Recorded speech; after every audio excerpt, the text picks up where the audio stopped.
Salah satu hadis yang menjelaskan kelebihan puasa dibanding ibadah lainnya adalah hadis qudsi berikut ini. Kullu amali bani Adam lahu illa siyam fa innahu liya wa ana ajzi bihi. Artinya, semua amal perbuatan anak Adam yakni manusia itu adalah untuknya, melainkan berpuasa. Karena sesungguhnya puasa itu adalah untukku dan aku yang akan memberikan balasan dengannya. Hadis qudsi menyampaikan bahwa ibadah puasa memiliki kedudukan istimewa di sisi Allah Subhanahu wa ta'ala. Untukku adalah bentuk penyandaran ibadah puasa kepada Allah yang menunjukkan betapa puasa merupakan ibadah yang memiliki kedudukan lebih dibanding ibadah lainnya. Dalam beberapa hal, penyandaran sesuatu kepada Allah Subhanahu wa ta'ala juga terjadi pada kata Ka'bah yang memiliki nama lain Baitullah. Kata bait disandarkan pada kata Allah. Ini menunjukkan bahwa Ka'bah merupakan tempat yang paling mulia di sisi Allah Subhanahu wa ta'ala. Hadirin jamaah salat tarawih rahimakumullah. Dari hadis tersebut ada satu hal yang perlu kita garis bawahi, yaitu kalimat karena sesungguhnya puasa itu adalah untukku dan aku yang akan memberikan balasan dengannya. Kalau kita cermati, pasti muncul sebuah pertanyaan besar. Bukankah semua ibadah itu akan dibalas oleh Allah Subhanahu wa ta'ala? Lalu mengapa dalam hadis ini di atas seolah hanya puasa yang langsung dibalas olehnya? Seolah menegasikan ibadah-ibadah yang lain. Para ulama berbeda pendapat dalam mengartikan hadis tersebut. Mengapa puasa memiliki keistimewaan di atas Allah Subhanahu wa ta'ala dibanding amal ibadah lainnya? Berikut beberapa pendapat di antaranya. Pertama, puasa adalah ibadah yang tidak bisa terjerumus dalam ia.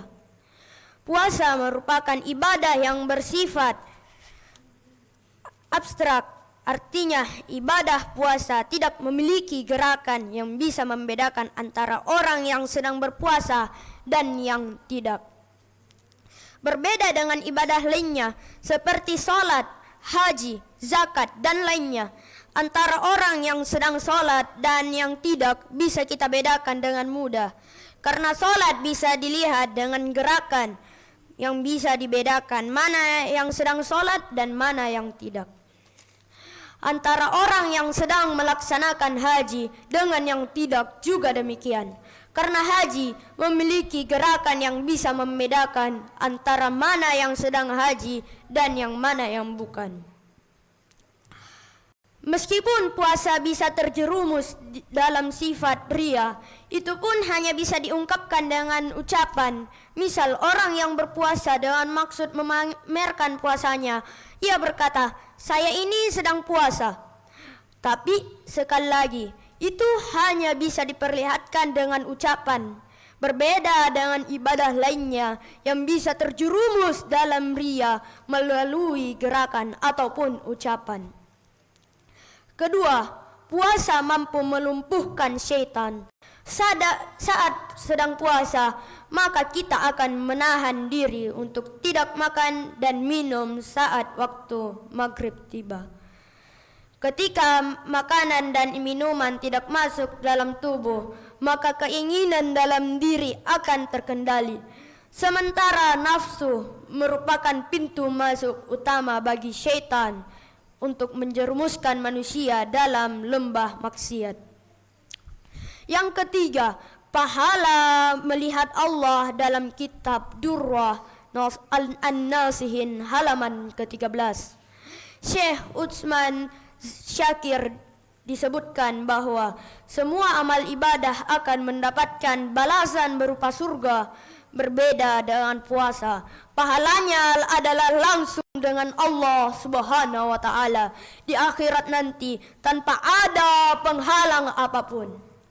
Demikianlah ceramah singkat yang kami bawakan. Semoga kita semua dikarunia keistimewaan puasa Ramadan tersebut. Amin. Semua yang benar datang dari Allah semata. Adapun salah adalah dari diri saya sebagai hamba Allah yang penuh kekurangan. Membaca doa kafaratul majelis. Subhanakallahumma wa bihamdik asyhadu an la ilaha illa anta astaghfiruka wa atubu ilaik. Saya ucapkan assalamualaikum warahmatullahi wabarakatuh.